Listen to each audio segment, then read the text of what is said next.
Thank you for inviting me and for the possibility to speak about the BookTok from a linguistic perspective.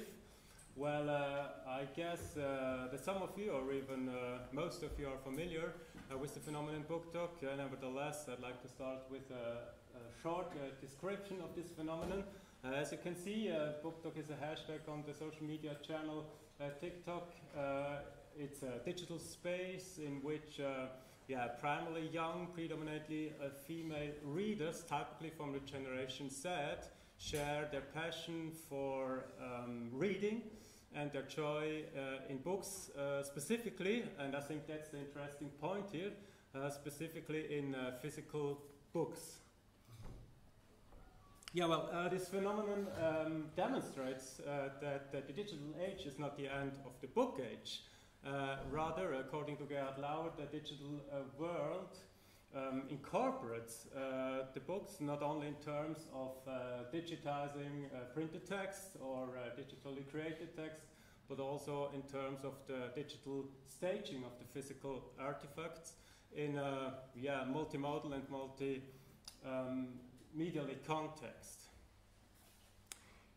In the media history of the reading, hashtags like BookTok, Bookstagram, BookTube represent the new developmental phase in which the private reading is publicly shared, whereby this publicizing of the private again is typical for social media channels. So the immersive private reading and the public literary exchange become interconnected. Regarding the media history of the book, it should be noted that the physical book was never as dead, as the title of this contribution implies. Physical books continue to be purchased, borrowed, and read. They have survived the digitization. Formats like BookTok have not revived them in a strict sense. But I would say in such formats, the book undergoes something of a metamorphosis away from being a literary object toward being a social object. One might nevertheless wonder why the physical book associated with time-intensive reading can become such a popular object on a social media channel. The answer, which is simultaneously a thesis of this contribution, because it's not about the book itself, but the book serves as an excellent means for purposes other than genially literary ones. It's hardly surprising that BookTok is a kind of a subculture of TikTok, not only plays with the technological possibilities of the social media channels, but also adopts the social patterns, a concept, I would say, which has been now established in the still young research on BookTok. I would like to illuminate this sociological phenomenon from a linguistic perspective based on three linguistic aspects. They are pragmalinguistic, semiotic, and variety linguistic aspects, all of which are intertwined. And the following insights are results from a content analysis during which certain communicative patterns were abstracted from BookTok video contributions. So the focus lies on the BookTok videos and not on the comments in the following. So I start with the pragmalinguistic aspect.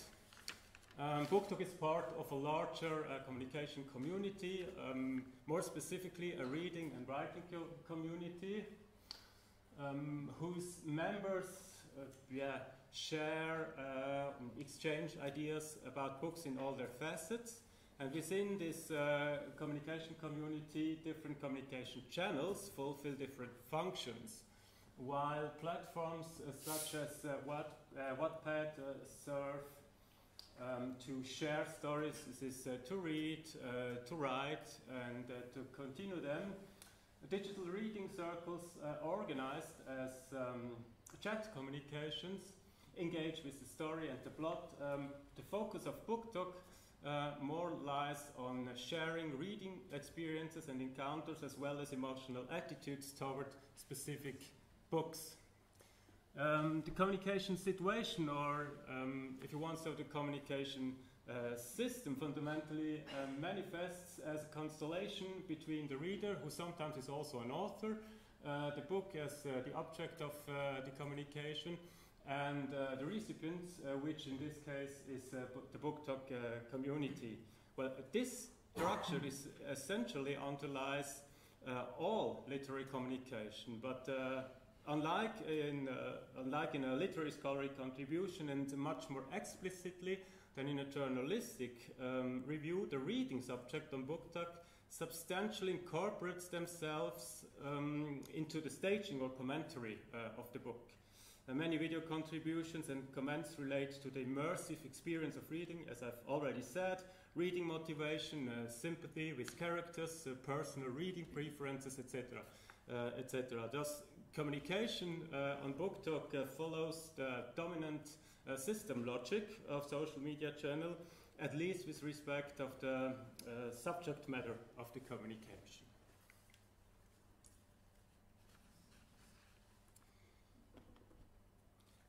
So, according to the three fundamental human communication motives, according to Michael Tomasello, communication on BookTok can also be described as follows. Above all, most of contributions are based on an expression or communication, a motive which consists of sharing emotions and attitudes. And this basic motive of human communication is dominant, and both informing, this is sharing informations about different editions of book, translations into different languages, different cover versions, publication data, etc., as well as encouraging the reading of certain books and adopting certain emotional attitudes toward these books, serve the expression and communication motive. So yesterday we spoke about Karl Bühler. According to Karl Bühler and his organ and model, you can argue that the focus here lies on the expression dimension of the communicated message.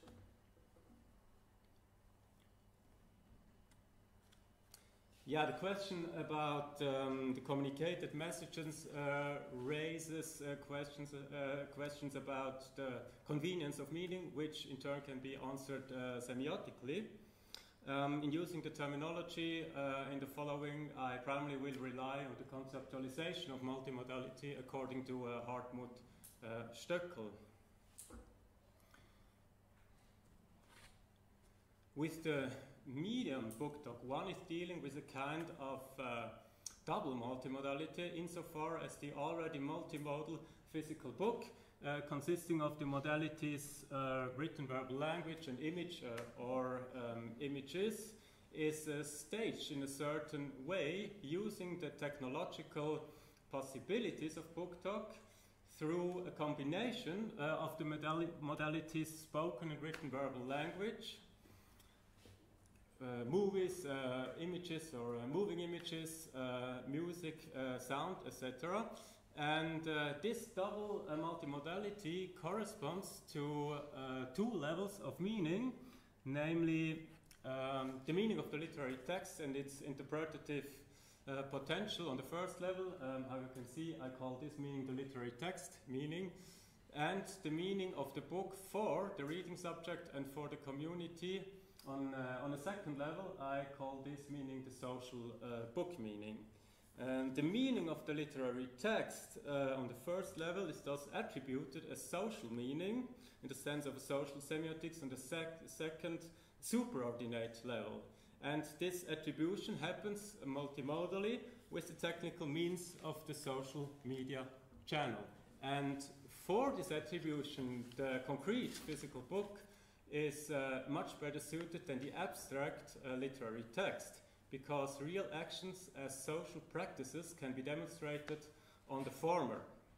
Such practices include removing ear dogs, highlighting with fluorescent text markers, a specific annotation system. They also include quantitatively and qualitatively intensive reading, this is the immersive reading of several books in a short time, the preference for book covers and the arrangement of bookshelves, which is quite important for BookTok members. Social practices also include sensory perceptions bounding to the materiality of the book, such as visual, auditive, tactile, or even olfactory elements, which is shown in the following video.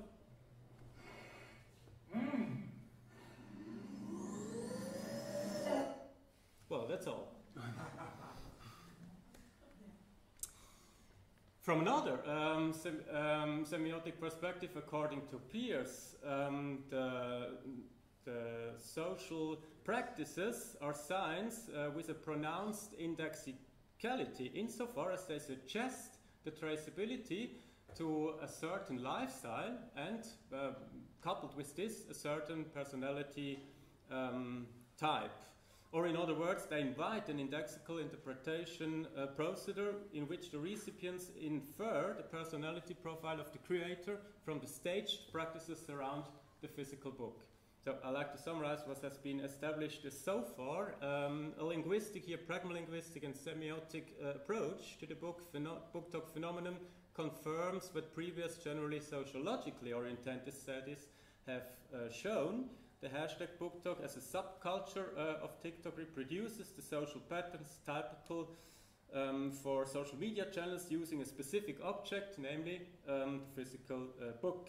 The members constitute a kind of bookish identity by presenting themselves as a specific reading subject with a specific way of dealing with physical books and specific preferences for certain physical books. Literary communication on BookTok, at least in popular channels, primarily serves social goals. And the concrete physical book, rather than the abstract literary text, is particularly suitable for this and is revalued accordingly.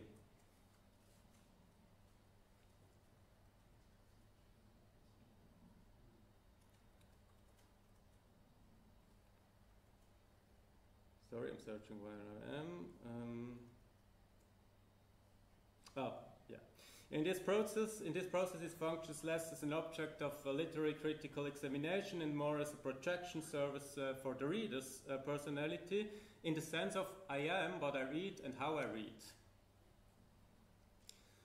By sharing and mutually confirming common interests in specific books, but also reading habits, reading experiences, and not at least the sensory interaction with the book material, the members connect to form a community of like-minded individuals. Both the staging as a bookish individual and the formation and permanent consolidation of group identity happen communicatively and semiotically on a second level of meaning, which in turn corresponds to the described double multimodality.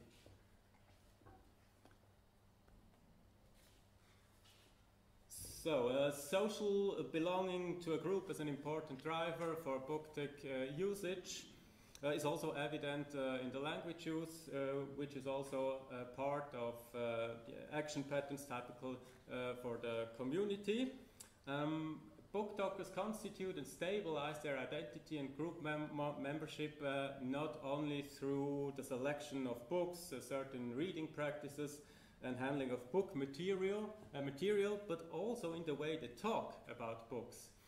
This is in the use of a certain variety, and in general this variety can be described as pronouncedly non-academic. As a social act, it fulfills the function of distinguishing the BookTok community from the highly formalized practices in school literary teaching, and it emphasizes a relaxed, pleasurable approach to literature in which one's own feelings are the central criterion for assessment and can or even should be expressed unfiltered. Specifically, BookTok creators speak in a deliberately casual, consciously non-elaborate, sometimes vulgar, and not only medially but also conceptually oral manner about books, and this means here primarily about the emotional attitudes toward the literary text or the physical book. Lexically, the variety consists of a mixture of use, language elements, and expressions from a kind of BookTok technical language, for example, to designate the plot structures, so-called tropes, certain genres, for example, romantasy, and the character types like the so-called book boyfriend, or to quantify and indicate the intensity of erotic scenes or erotic action, which I would say is done with elements of an algospeak. Literary scholarly concepts can indeed come up, but not in literary scholarly language. For example, the literary scholarly concepts intertextuality, which is not only a literary scholarly concept, but I would say in this context it is a literary one. And the concept autopoetics or poetology are negotiated in the following. So the two concepts are represented in the marked passages highlighted in red. So the concept intertextuality is represented in the first passage, wenn Sie Schreiben auf andere beziehen. And in the second passage, when Schriftsteller über das Schreiben schreiben, the concept autopoetics or poetology is represented. Yeah, but unlike in literary scholarly analysis or even literary criticism, the focus here is not on the literary scholarly concept itself, but once again, I would say, on the emotional attitude of the reading subject toward this concept, which is marked here, highlighted in red. So I would say what here is important is the emotional attitude, again, toward the concept represented in the sentence, was ich auch immer super interessant finde. Or in English, what I also find super interesting. Thus, from a variety linguistic perspective, it is shown once again, it is not about the literary text and its interpretative potential, but it is more about the interaction between the book and the reading person who stages themselves through this interaction as a bookish individual and thus belonging to a specific community. So I want to give the last word to BookTok creator. I think this video fits quite well with the end. I finished it.